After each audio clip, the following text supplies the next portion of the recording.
শাশুড়িকে মা না বললে কি গুনাহ হবে? গর্ভকালীন কোন আমল করলে নরমাল ডেলিভারি হবে? স্বামীর হুকুম ছাড়া বাবার বাড়ি যাওয়া যাবে কিনা? নিকট আত্মীয় যারা সুদ খায় তাদের বাড়িতে বেড়াতে যাওয়া যাবে এবং খাওয়া দাওয়া করা যাবে? নতুন করে বসবাস করার আগে মিলাদ পড়ানো জায়েজ কিনা? আমি আমার মৃত পিতার নামে যাই সাদকা করি তার সওয়াব কি আমিও পাবো? গোসলের পরে ভেজা চুল গামছা দিয়ে বেঁধে নামাজ আদায় করলে কি নামাজ হবে? বাথরুমে কাপড় কাচার সময় বিসমিল্লাহ বলা যাবে কিনা? আমার মেয়ের পেটে থাকা অবস্থায় মুখে একটি দাঁত উঠেছে, এটি কোনো ভালো লক্ষণ নাকি খারাপ লক্ষণ? গোসলখানা ও টয়লেট একসাথে থাকলে ওযু করলে হবে কিনা? মহিলাদের নামাজরত অবস্থায় যদি আজান হয় তাহলে কি নামাজ পড়া চালু রাখা যাবে? চলুন তাহলে আমরা প্রশ্নোত্তর আলোকিত ভবনে প্রবেশ করি। এরপর জেসমিন আক্তার আপনি লিখেছেন, গোসলখানা ও টয়লেট একসাথে থাকলে ওযু করলে হবে কিনা? বাসা যদি গোসলখানা এবং টয়লেট একসাথে থাকে সেক্ষেত্রে ভেতরে ওযু করলে ওযু হয়ে যাবে, কিন্তু উত্তম হলো কমোড এবং টিপের মাঝে কোনো পার্টিশন না থাকলে, আড়াল না থাকলে সেক্ষেত্রে বাইরে ওযু করবেন, এটা হলো উত্তম। কিন্তু যদি ভিতরে ওযু করেন তাতে ওযু হয়ে যাবে, কোনো অসুবিধা নেই ইনশাআল্লাহ। রোজা ইসলাম রানী আপনি লিখেছেন, নতুন করে বসবাস করার আগে মিলাদ পড়ানো জায়েজ কিনা?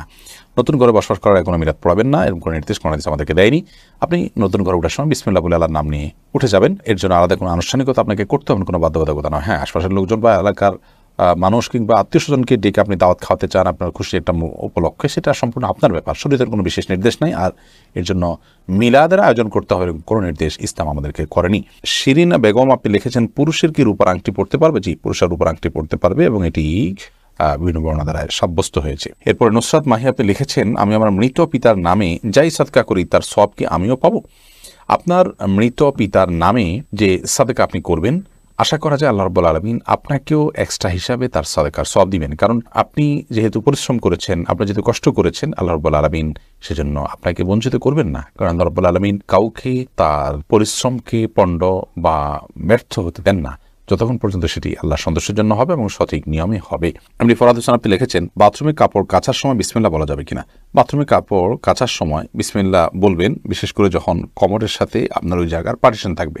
যদি পার্টিশন না থাকে তাহলে ওযুর সময় যেরকম মুখে বিসমিল্লাহ বলা নিষেধ, অনুচিত, মাকরুহ, ঠিক একইভাবে এখানেও মুখে বিসমিল্লাহ বলবেন না, মনে বিসমিল্লাহ বলে কাপড় কাচবেন। মাই হামাদ আপনি লিখেছেন, গর্ভকালীন কোন আমল করলে নরমাল ডেলিভারি হবে? গর্ভকালীন সময় এরকম কোনো বিশেষ আমলের কথা কোরআন হাদিসে বলা হয়নি যে আমল করলে নরমাল ডেলিভারি হবে। তবে হ্যাঁ, গর্ভ যাতে নরমালভাবে হয়, অপারেশন করতে না হয়, সেজন্য আল্লাহর রহমতের কাছে আপনি সাধারণভাবে দোয়া করতে পারেন। আর দান এবং সাদাকা এটা মানুষকে কঠিন কোনো পরিস্থিতি থেকে উত্তরের পথ দেখায়, বিধায় এরকম পরিস্থিতিতে আপনি কিছু দান সাদাকা করতে পারেন। এবং বিশেষভাবে ইস্তেগফার, দুরূদ সহ যে আমলগুলো বান্দার খুব কঠিন সিচুয়েশনে পড়লে আল্লাহ তাআলা তার জন্য বিষয়টিকে সহজ করেন, সে আমলগুলো আপনি বেশি বেশি করে করবেন।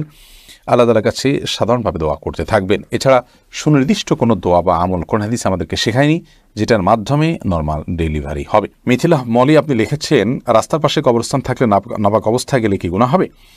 রাস্তার পাশে যদি কবরস্থান থাকে তাহলে সেই কবরস্থানে আপনি নাপাক অবস্থায়, অর্থাৎ আপনার ওযু নাই অবস্থা আপনি প্রবেশ করলেন, কোনো অসুবিধা নেই, আপনি জিয়ারত করতে পারেন। কবর জিয়ারত করার জন্য যে আপনাকে ওযু অবস্থা থাকতে হবে এরকম কোনো বাধ্যবাধকতা নেই। এক নিমিষে এই আইডি থেকে আপনি লিখেছেন, মেয়েদের পায়ে কি স্বর্ণের নূপুর পরা যাবে? যাবে, কোনো অসুবিধা নেই। মেয়েরা স্বর্ণ বা রূপা যে কোনোটি পড়তে পারে। তো সেক্ষেত্রে স্বর্ণের নূপুর পড়বেন না রূপার নূপুর পড়বেন সেটা আপনার বিষয়।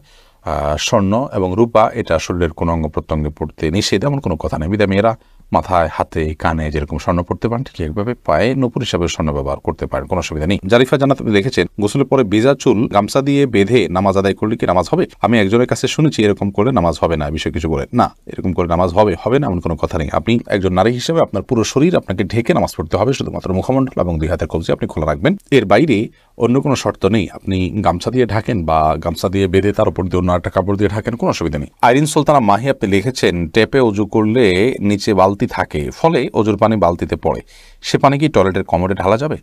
ঢালা যাবে, কোনো অসুবিধা নেই, বরং ঢালাটাই উত্তম। বিশেষ করে কমোড পরিষ্কারের জন্য, টয়লেট পরিষ্কারের জন্য বা কোনো গাছ ইত্যাদি থাকলে সেগুলোর গোড়ায় পানি দেওয়ার জন্য, যে কোনো কাজে আমরা এই পানিটা ব্যবহার করাই উচিত। কারণ ওযুর যে পানিটা, এই ব্যবহৃত পানিটা এটা অন্য কাজে লাগানোটা কোরআন হাদিসের দৃষ্টিকোণ থেকে কোনো নিষিদ্ধ কিছু নয়, এটা নাপাক নয়।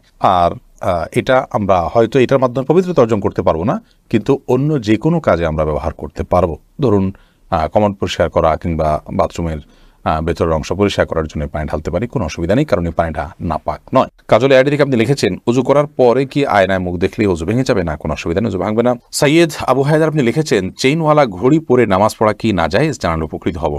না, চেইনওয়ালা ঘড়ি পরে নামাজ পড়লে যেটা নাজায়েজ হবে এমন কোনো কথা নেই। আমির হামজা আপনি ইউটিউব চ্যানেলে আমাদের প্রশ্ন করেছেন, আমার মেয়ের পেটে থাকা অবস্থায় মুখে একটি দাঁত উঠেছে, এটি কোনো ভালো লক্ষণ নাকি খারাপ লক্ষণ? সন্তান গর্ভে থাকা অবস্থায় যদি মুখে দাঁত উঠে, সেটা কোনো খারাপ বা ভালো লক্ষণ নয়।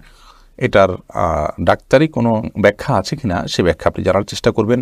এর বাইরে এটাকে অন্তত কুলক্ষণ মনে করার কোনো সুযোগ নেই, কারণ ইসলাম আসলে কোনো কুলক্ষণে বিশ্বাস করে না। এরপরে মার্জিয়া শেলি আপনি লিখেছেন, নিকট আত্মীয় যারা সুদ খায় তাদের বাড়িতে বেড়াতে যাওয়া যাবে এবং খাওয়া দাওয়া করা যাবে। নিকটাত্মীয় যারা সুদের সাথে জড়িত তারা তো হারামের সাথে লিপ্ত, আল্লাহ তাআলা মাফ করুন।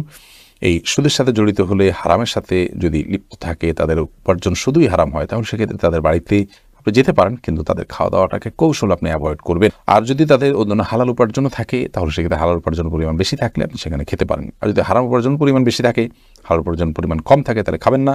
আর যদি তিনি সুনির্দিষ্ট করে হালাল উপার্জন থেকেই দিয়েছেন, আপনি জানেন, তাহলে সেক্ষেত্রে সেটা অবশ্যই খেতে পারেন। সাবির ইয়াসমিন জানাত আপনি লিখেছেন, স্বামীর হুকুম ছাড়া বাবার বাড়ি যাওয়া যাবে কিনা। আপনি যেহেতু স্বামীর সংসারে থাকেন, অতএব তার সুবিধা অসুবিধা, তার প্রয়োজন ইত্যাদি বিষয় থাকতে পারে, সেই কারণে তাকে আপনি বলে যাবেন। কিন্তু স্বামী আপনাকে আপনার বাবার বাড়ি যাওয়া থেকে বঞ্চিত করে রাখবেন, যেতে দিবেন না, আটকে রাখবেন, এবং তার খেয়াল খুশি মতো সে আপনাকে আপনার বাবা মার সাথে সাক্ষাৎ করা থেকে বিরত রাখবেন, সে অধিকার কিন্তু তার নাই। সেটা যদি তিনি করেন তাহলে তিনি অন্যায় করছেন। তবে হ্যাঁ, অবশ্যই আপনি চেইন অফ কমান্ড, একটি ফ্যামিলির পারস্পরিক যে বোঝাপড়া, সেটা যেন ভালো তার জন্য আপনি বলে যাবেন। এবং এই বলে যাওয়ার মধ্যে ভদ্রতা, এই বলে যাওয়ার মধ্যে নিজেদের বোঝাপড়া যে আছে সেটির প্রমাণ হয়। বিধায় এটাকে দোষণীয় মনে করা যে আমি তাহলে কি বন্দী হয়ে গেলাম, এরকমটি মনে করার কোনো কারণ নেই। শরীফ শাহরি আপনি লিখেছেন, অজু ছাড়া কি জিকির করা যাবে? যাবে, জিকির করার জন্য অজু করা শর্ত নয়। এমডি আবুল কালাম আপনি লিখেছেন, মহর পরিশোধের আগে স্ত্রী যদি মারা যায় তখন স্বামী কিভাবে মহর পরিশোধ করবে? তার পক্ষ থেকে দান সদকা করে দিবেন, কিন্তু উচিত হলো জীবদ্দশাতেই মহর পরিশোধ করা। আয়েশা সিদ্দিকা আপনি ইসলাম প্রশ্নোত্তর পেজে প্রশ্ন করেছেন, মহিলাদের জন্য সব জায়গায় নামাজের ব্যবস্থা থাকে না, অনেক সময় এই কারণে নামাজ কাজা হয়ে যায়, এই জন্য কি বাড়ি থেকে বের হওয়ার আগে অগ্রিম নামাজ পড়ে বের হতে পারবো না? অগ্রিম বের নামাজ পড়ার কোনো সুযোগ নেই, নামাজ ওয়াক্ত মতো পড়তে হবে। ইন্না সলাতা কানাত আলাল মুমিনিনা কিতাবাম মাওকুতা, নিশ্চয়ই নামাজ ইমানদারদের জন্য নির্দিষ্ট সময় পড়াটা আবশ্যক করা হয়েছে, বিধায় সময় মতো আপনাকে নামাজ পড়তে হবে। বাড়ি থেকে বের হওয়ার আগে আপনাকে অগ্রিম নামাজ পড়ার কোনো সুযোগ নেই। তবে হ্যাঁ, যেখানে যাচ্ছেন সেখানে নামাজের ব্যবস্থা যদি না থাকে, আপনি ব্যবস্থা করে নেবেন। প্রয়োজনে রাস্তার এক পাশে দাঁড়িয়ে যাবেন, কোনো একটা ফাঁক ফোকর আপনি দাঁড়িয়ে যাবেন, কিন্তু আপনাকে অবশ্যই নামাজ পড়তে হবে সময় মতো। এরপরে কবির হোসেন আপনি লিখেছেন, শাশুড়িকে মা না বললে কি গুনাহ হবে যদি তিনি কষ্ট পান?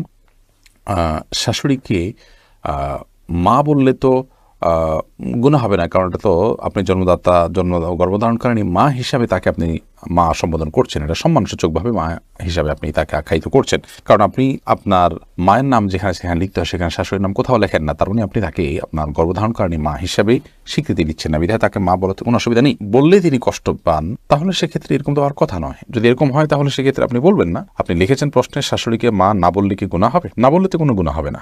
আপনি প্রশ্ন করার কথা যে মা বললে কি গুনাহ হবে কিনা, না বললে তো গুনার কিছু না। আপনি শাশুড়িকে আন্টি বলেন বা অন্য কিছু বলেন, তাতে কোনো অসুবিধা নেই। কাজী ফাতেমা আপনি লিখেছেন, মহিলাদের নামাজরত অবস্থায় যদি আজান হয় তাহলে কি নামাজ পড়া চালু রাখা যাবে? যাবে, কোনো অসুবিধা নেই। আজান হলে নামাজ বন্ধ করে ফেলতে হবে কোনো কথা নেই। আপনি নামাজ পড়ছেন, ইতিমধ্যে আজান শুরু হয়ে গেছে, আজান মুয়াজ্জিন সাহেব দিতে থাকুক, এদিকে আপনার নামাজ আপনি কন্টিনিউ করতে থাকেন, কোনো সমস্যা নেই।